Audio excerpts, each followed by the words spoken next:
So let's start with today's themes from the Hindu newspaper.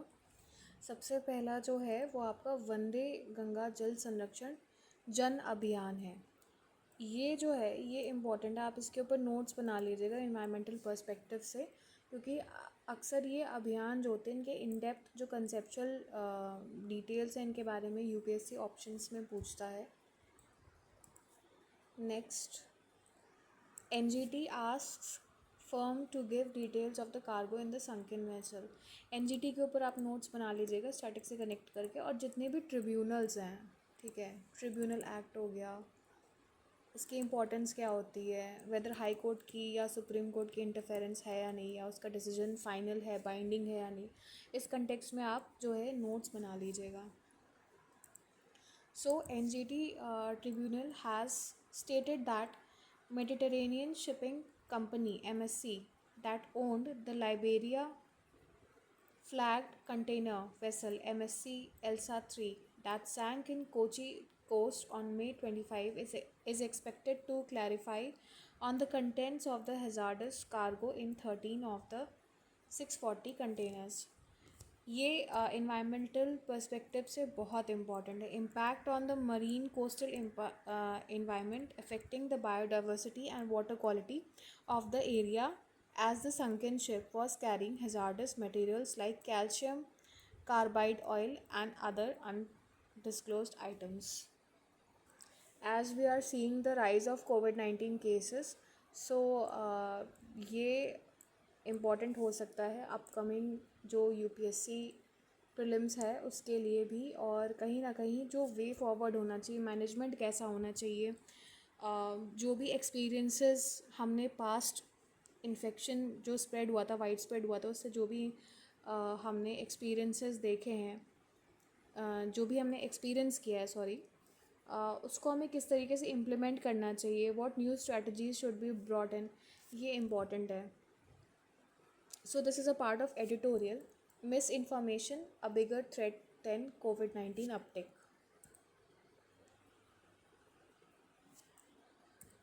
जो variant currently circulation में, that is JN.1।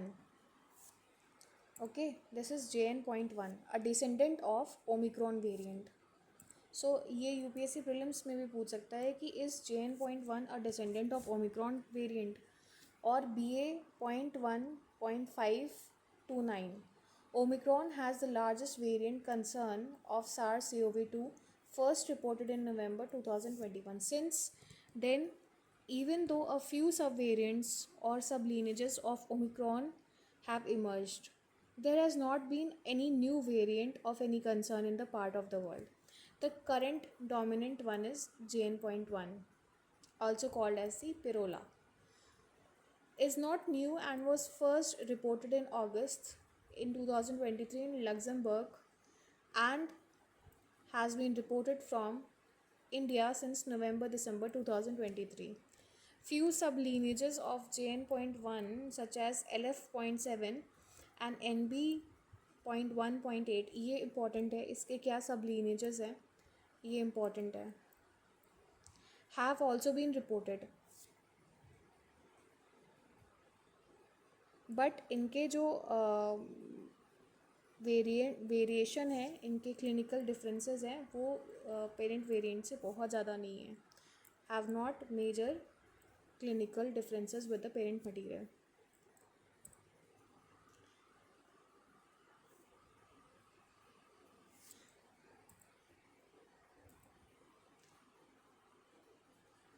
Epidemiological facts, why this uptick? First, new virus stays for long once it enters the population, possibly forever। SARS-CoV-2 is omnipresent in India and other countries, even when no new infections are being reported। In September 2020, Moriam M and colleagues discussed in annual review of virology। So this is a major concern कि ये एक नया variant find हुआ है, और ये तब find हुआ है जबकि न्यू वेरिएंट्स जो हैं अभी रिपोर्ट नहीं किए जा रहे हैं, यहाँ पर मेंशन्ड है। The seasonality of the respiratory viruses has been recognized for thousands of years, and that the annual epidemics of common cold and influenza disease are the most common proof. The contributing factors of the seasonality are environmental parameters such as temperature and humidity, human behavior and crowding, and changes in viral genes to alter virus stability and transmission rates. So these are the important factors जिन पे virus का जो sustenance है, spread है, वो depend करता है. SARS-CoV-2 is a respiratory virus and is likely to have seasonal pattern. Definitely it has a seasonal pattern. It is just that till now the pattern in a rise in COVID-19 has not been established. Though some data from Singapore indicate that COVID-19 cases rise every 6 to 9 months, the seasonality may vary from one country to another. In India, after the Omicron wave in January 2022, there were upticks in COVID-19 cases in early 2023 due to the Omicron sublineage XBB 1.16. सो ये important है. ये जो lineages हैं आप please इन पे notes बना लीजिएगा, और ये जो इनकी टाइमलाइन है, क्योंकि 2023 में ही अभी इसका अपटेक हुआ था, तो ये इम्पॉर्टेंट है. Then in December 2023 and 2020, January 2024, and then in July August 2024. There is a fresh uptick now from May 2025. Therefore, the seasonal pattern of the COVID-19 surge every 8 to 10 months might be an emerging pattern in it for India. It is worthwhile to note that number of reported cases in most seasonal surges has been relatively small, and clinical disease has become mild to milder. Second, SARS-CoV-2 is a type of RNA virus. This is very important. ये question पूछा जा सकता है कि SARS-CoV-2 is an RNA virus, DNA virus, or there may be varied mRNA virus और nRNA virus. So इस type के varied questions जो है, varied options दिए जा सकते हैं. So simply it is an RNA virus. Sorry for this mistake. Which is known to have a more frequent mutations and genetic changes. अब इसका effect क्या पड़ेगा? More frequent mutations होंगे and genetic changes होंगे than other types of virus. Though key variant continues to be JN.1, there have been some new sublineages which might be behind the uptick. The third, the uptick in COVID-19 cases in India is real, but also due to enhanced COVID-19 testing and surveillance following reports of the COVID-19 cases in neighboring countries. Increased testing means more people are being tested and thus detection. Indian population has hybrid immunity from natural infection and through vaccines. And if there is not a new variant, why is there an uptick? The answer is neither natural infection nor vaccine induced protects from fresh infection. Immunity does protect from moderate to severe diseases and deaths. The cases of infection are mere indicator that a person carries SARS-CoV-2 in their nose and throat. However, immune protection will ensure that people do not get sick or have severe illness. As of now, no serious cases of illness are being reported. So immunity किस तरीके से work करती है SARS-CoV-2 में, ये आपके statements वाले points बन सकते हैं प्रीलिम्स में. और अगर आपको नहीं पता होगा तो आप कंफ्यूज हो जाओगे, इमोशनल होकर आंसर टिक करोगे, फिर आपके वो आंसर्स गलत हो जाएंगे. सो ये पॉइंट्स ध्यान देने वाले हैं. नेक्स्ट यहाँ पर कुछ बहुत ज़्यादा इंपॉर्टेंट नहीं है. मॉनसून वोज में north east states need a long term plan to deal with the floods, but ये मेंस के पर्सपेक्टिव से इंपॉर्टेंट हो सकता है डिज़ास्टर मैनेजमेंट में, कि अगर इस तरीके की टॉरेंशियल एंट्री होती है मॉनसून की, ठीक है, और हैवी रेन रहता है, रेन इंड्यूस्ड फ्लड्स रहते हैं, ठीक है, तो क्या अप्रोच रहना चाहिए, क्या प्रिपेयर्डनेस होनी चाहिए, क्या अप्रोच रहना चाहिए, IMD का रोल क्या होना चाहिए इसमें, ठीक है, एनडीआरएफ का क्या रोल होना चाहिए, वहाँ की जो स्टेट अथॉरिटीज़ हैं उनका क्या रोल होना चाहिए, वो इम्पॉर्टेंट है।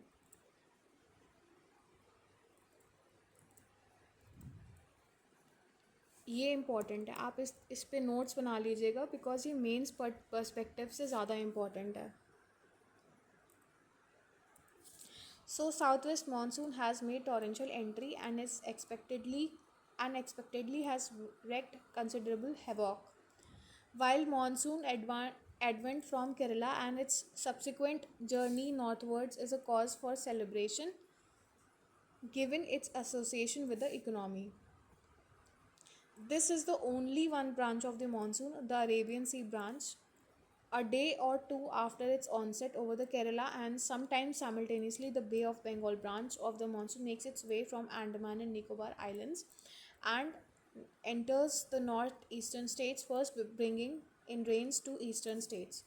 Frequently, however, this eastern onset is accompanied by destruction from floods and landslides. This year has been one such instance. So, as I told you, कि आप इसमें नोट्स प्रिपेयर कर लीजिएगा एनडीआरएफ से रिलेटेड, जो भी आईएमडी का रोल होना चाहिए, स्टेट अथॉरिटीज़ जो हैं, जो कलेक्टर है उसका क्या रोल रहना चाहिए वहाँ पर और क्या इंस्ट्रक्शंस होने चाहिए, ये सब आपको पता होना चाहिए। Next we move on to strengthening the US India subsea cable agenda.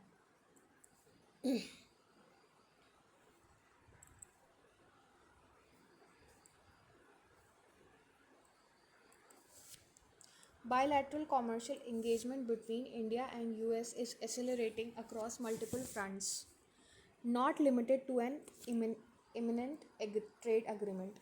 The two administrations are working closely on a strategic sectors with a shared understanding of need to diversify and de-risk the technology supply chains in an increasingly volatile world. This includes efforts to finance the technology for resilient open and unified security and trust framework, the spiritual successor to US India initiative on a crucial and emerging technology or ICET.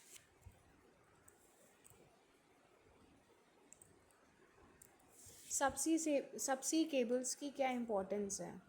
Subsea cables are the physical backbone of the global internet and they are emerging as an area of focus. They carry over 95% of the international data traffic, enabling nearly all digital interactions. Once these cables reach the land, they either connect directly to the users or link to the data centers that power cloud services and critical infrastructure. China's rapid expansion of subsea infrastructure across the Indo Pacific through it's digital silk road initiative, तो ये China का है digital silk road initiative. ये swap कर सकता है UPSC और पूछ सकता है कि इंडिया का है, रशिया का है, यूएस का है। सो ये जो इंफ्रास्ट्रक्चर है चाइना का digital sea road initiative, this is important, आपको याद रखना पड़ेगा कि ये चाइना का है। Underscores the strategic importance of trusted alternatives, part of global public good. India's growing role as a net security provider in Indo-Pacific while also advancing plans to invest in the regional subsea cable infrastructure using trusted vendors. India hosts around 17 subsea cables with a few more under constructions.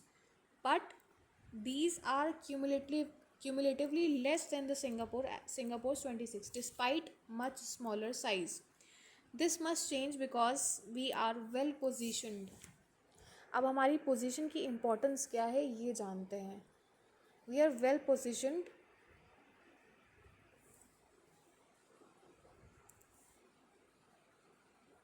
to become a regional connectivity hub. क्यों हम well positioned है ये भी जान लेते हैं। We have the necessary ingredients: a sprawling 11,098-kilometer coastline, a central locations in Indo-Pacific, and the fast-growing digital economy. India's coastline accounts for nearly two-thirds of its boundary, yet 15 of the country's 17 international subsea cables converge on a 6-kilometer stretch in Mumbai. Cable landing stations, coastline facilities that connects subsea cables to terrestrial networks are concentrated in five cities: Mumbai, Chennai, Kochi, Tuticorin, and Tiruvananthapuram. Continued diversification of network infrastructure is in order since disruptions in one region, such as natural calamities, human error, or sabotage, can have devastating implications. In 2024, Houthi rebels allegedly damaged the subsea cables in the Red Sea. Indian operations were forced to reroute traffic to other cable systems to avoid disruptions. A similar disruption close to the home could lead to breakdowns in domestic and international communications. So ये जो है ना, ये effect एक तरीके से जो negative aspect है वो इसका ये है कि जो रिबेल्स हैं या नेचुरल कैलामिटीज़ हैं, इनका क्या इफ़ेक्ट पड़ता है, ये मेंस के पर्सपेक्टिव से भी इम्पॉर्टेंट है.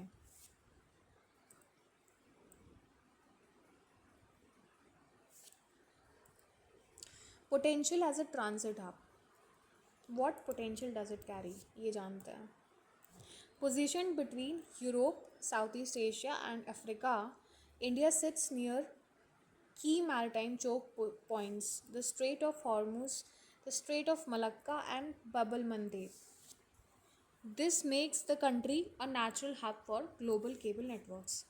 India is situated at the center of a region with the faster broadband expansion, serving rising demand in dynamic economics across Africa and Asia, including Indonesia. It serves as a key junction for nearly all Africa, Asia, and Europe-Asia submarine cables.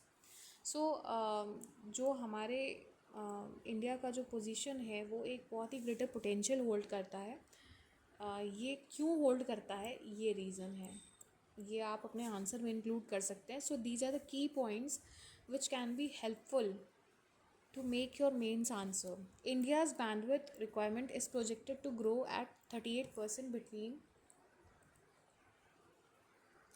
2021 and 2028, fueled by rising consumption and data center investment. Countering Beijing influence in the Indo-Pacific is an enduring American policy stance. India's digital infrastructure, particularly subsea cables, in frontline asset that requires greater fortification in this context. What are the steps needed? तो सबसे पहले तो जो lower entry India को है, जो entry barriers है उसको लो कर देना चाहिए to invite greater investments. Licensing regime under sea cables remains a prohibitively complex and must be reformed. Cables need upward of 50 clearances from multiple ministries. India continues to rely on foreign flagged cable repair ships, primarily based out of Singapore and Dubai. These vessels typically take between 3 to 5 months to respond to delays driven by long travel times and cumbersome clearance process involving customs, naval permissions, and crew approvals. These lacks are commercial liabilities. America needs to step up investments in critical digital infrastructure in Indo-Pacific. This includes inward concessional finance, technical assistance for cable route diversification, and cybersecurity are encouraging US firms to take anchor positions in cable projects. An example is Meta's multi-year investment in 50,000 kilometer undersea cable project to enhance Indian ocean connectivity, highlighted in the US India Joint Leaders Statement.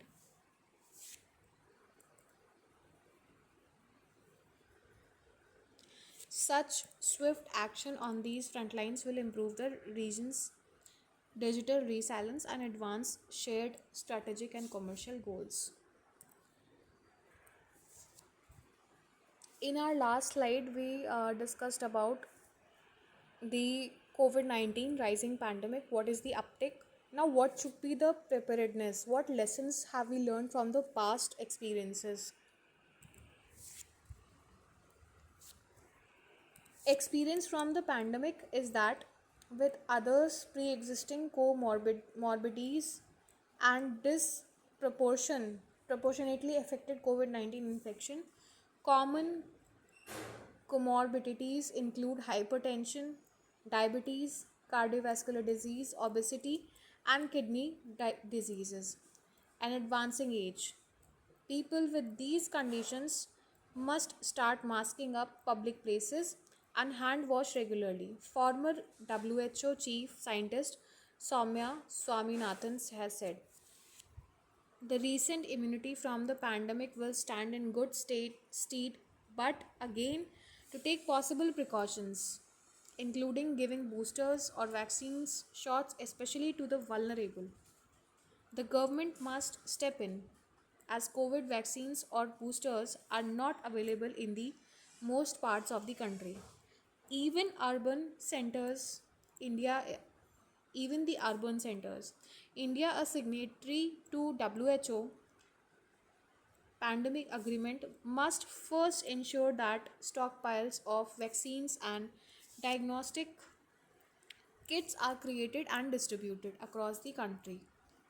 Both public and private sector hospitals must ensure that health infrastructure, particularly the availability of medical oxygen, adequate beds, and healthcare personnel, is an state of readiness. So this is what we need to take care of, कि जो आपके booster shots हैं वो प्रिपरेडनेस में होनी चाहिए, kits पहले से डिस्ट्रीब्यूट कर देनी चाहिए, एक जो फॉर्मल इंस्ट्रक्शन है हॉस्पिटल्स को पहले ही दे देने चाहिए.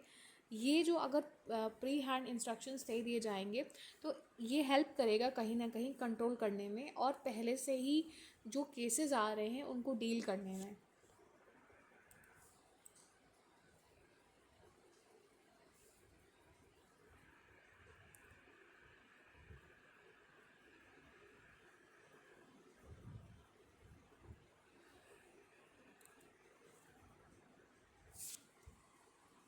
So moving on to next.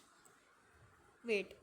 Health infrastructure, particularly the availability of medical oxygen, adequate beds, and healthcare personnel, is in a state of readiness. We Another scenario that must be avoided at all cost is deliberate obfuscation of data on true numbers on infections or death as during the pandemic. Instead, transparency and efficiency must guide both the center and the states. So this is how the government can responsibly deal the upcoming crisis of pandemic.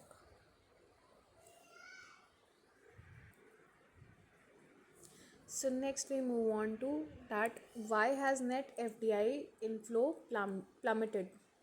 The decline in FDI relative to GDP is a matter of concern and points towards declining interest among the foreign investors. Now this is a matter of concern and FDI का जो investment है उसमें जो reduction हुआ है उसका effect क्या पड़ेगा ये काफ़ी इम्पॉर्टेंट है.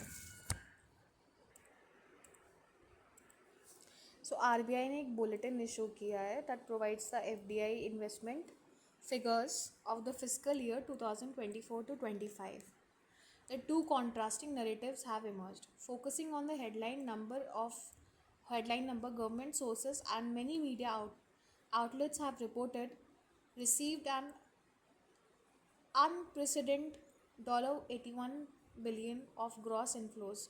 Looking closer at the same data, others have highlighted the plummeting of the net FDI at $353 million.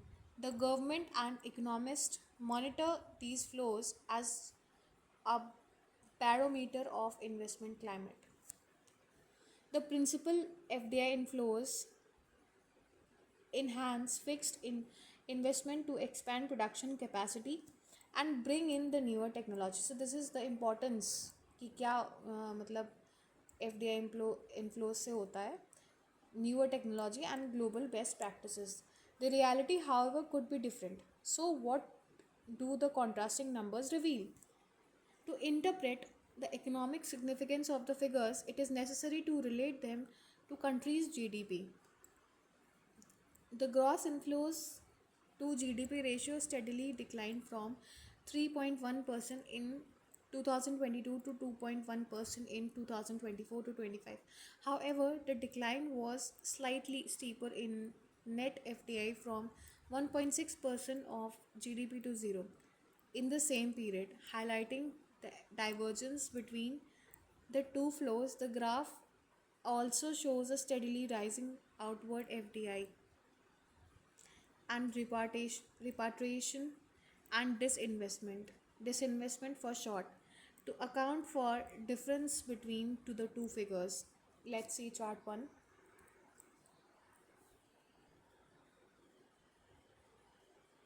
So this is chart 1.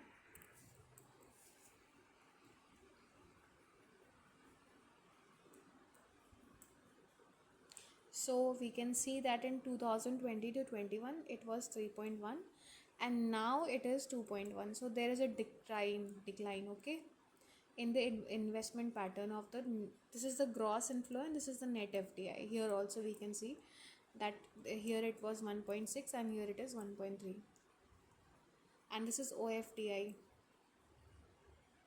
इसमें भी हम देख पा रहे हैं चेंजेस हैं.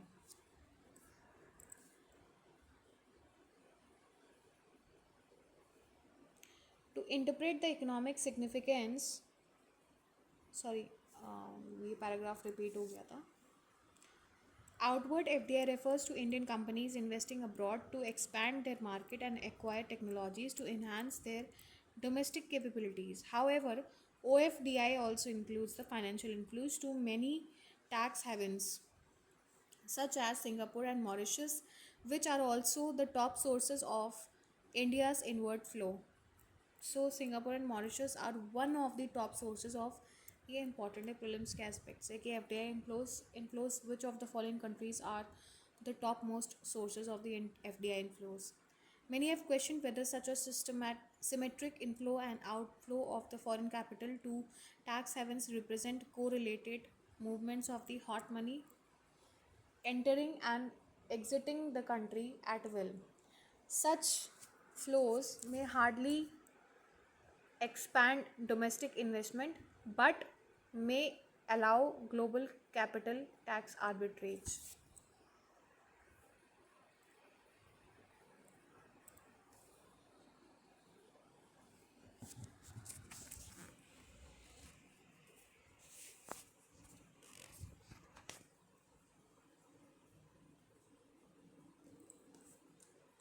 In research paper, what does measured FDI actually measure?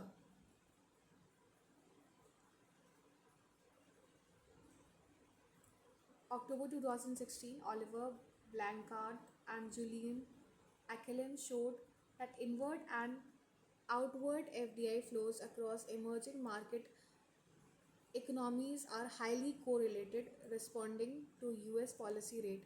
Largely, financial conglomerates move liquid capital across the world to take advantage of the variation tax laws. Practice is known as treaty shopping.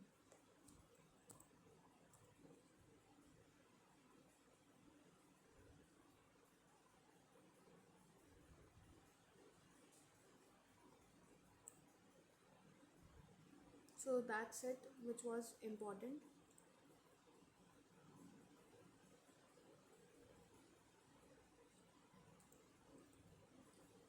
The rising disinvestment is due to the type of FDI India attracting. The share of private equity and venture capital, please आप in terms के बारे में देख लीजिएगा. Private equity and venture capital और इनका FDI में क्या रोल होता है. In FDI inflows, commonly referred as the alternative investment funds, has increased steadily. By definition, these funds acquiring existing firms, factories and brands known as brownfield FDI. Brownfield FDI क्या है, इसे भी ढूंढ लीजिएगा. PE और VC investment have a 3 to 5 year Horizon, and they are made primarily services such as fintech, retail, healthcare, real estate, banking, and insurance. For instances, Blackstone is investing in Care Hospital and Chris Capital is investing in Lenskart. Such funds are loosely regulated entities that almost by definition sell or liquidate their holdings positions during the stock market booms. The, to deliver the best returns for their global investors.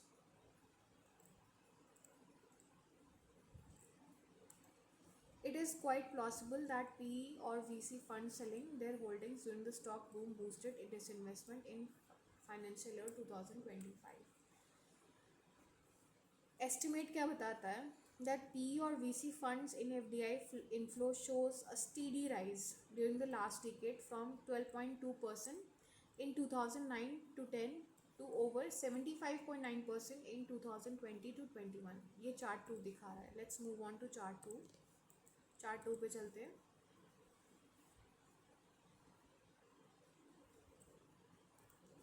This is chart 2 and this will show कि 2006 से 7 में क्या investment criteria था as in percentage, 61.7 था, और 2020 से 21 में क्या है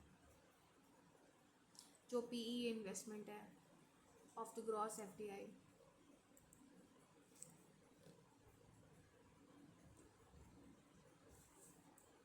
सो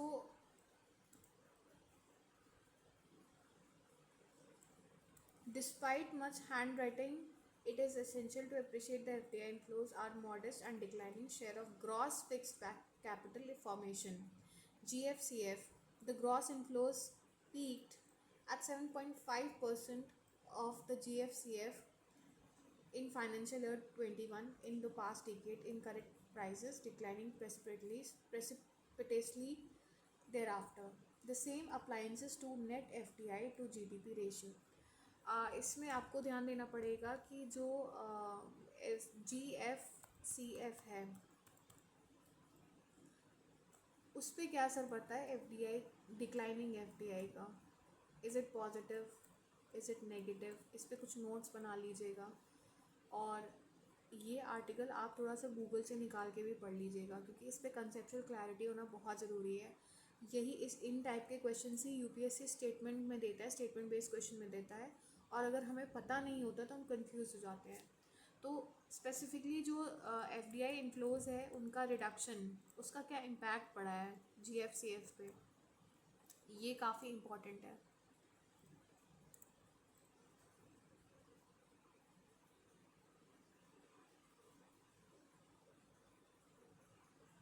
इस स्लाइड में इम्पॉर्टेंट है प्रेसिडेंट रूल. प्रेसिडेंट रूल आप पॉलिटी से भी स्टैटिक पोर्शन से आप पढ़ सकते हो आर्टिकल 356 में, उसके क्या प्रोज एंड कॉन्स रहे हैं. ठीक है, और ये मणिपुर को कैसे अफेक्ट कर रहा है. ठीक है, इसको थोड़ा सा पॉलिटिकल कंटेक्स्ट में भी आप पढ़ लीजिएगा.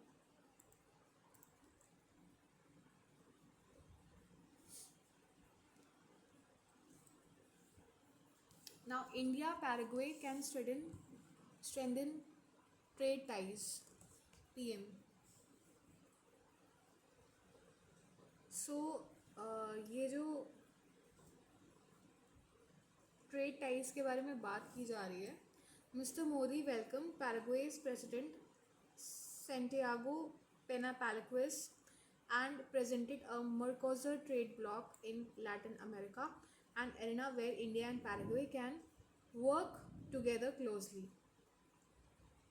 मिस्टर पेना ने इंडिया को की स्ट्रैटेजिक पार्टनर बताया है. कॉरपोरेशन एरियाज़ क्या क्या है, डिजिटल टेक्नोलॉजी है, क्रिटिकल मिनरल्स है, एनर्जी है, एग्रीकल्चर है, हेल्थ केयर डिफेंस है, रेलवेज है एंड स्पेस है, and overall economic partnership. Preferential trade agreement with Mercosur भी बात की गई है इसके बारे में. आप इसके बारे में थोड़ा सा ढूंढ लीजिएगा, इस ट्रेड एग्रीमेंट का क्या इफ़ेक्ट है, क्या पॉलिसीज़ हैं, क्या अग्रीमेंट्स हैं. ठीक है, डिफरेंट सेक्टर्स में जो कि यहाँ मेंशन है उन पे क्या इफ़ेक्ट पड़ेगा इस ट्रेड एग्रीमेंट का. सो ये इम्पॉर्टेंट है. The visit by Paraguay's president has come against the backdrop of a churn in global commerce after Donald Trump became the US president. India's relations with Paraguay dates back to 1961 when bilateral diplomatic ties were established. India opened its embassy in Paraguay.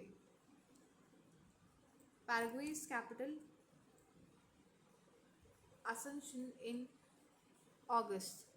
Mercosur, a trade bloc including Mercosur क्या है? It is a trade bloc including Brazil, Argentina, Paraguay and Uruguay. So ये important आप please इसके बारे में, इसके member Nations क्या क्या हैं, और अब इंडिया भी है. And was formed in 1991. Sorry, अब इंडिया है या नहीं है ये भी आप पता कर लीजिएगा. And a framework agreement was signed between India and Mercosur on June 17, 2003. This agreement was followed by Mercosur India Preferential Trade Agreement (PTA) signed in New Delhi in 2024.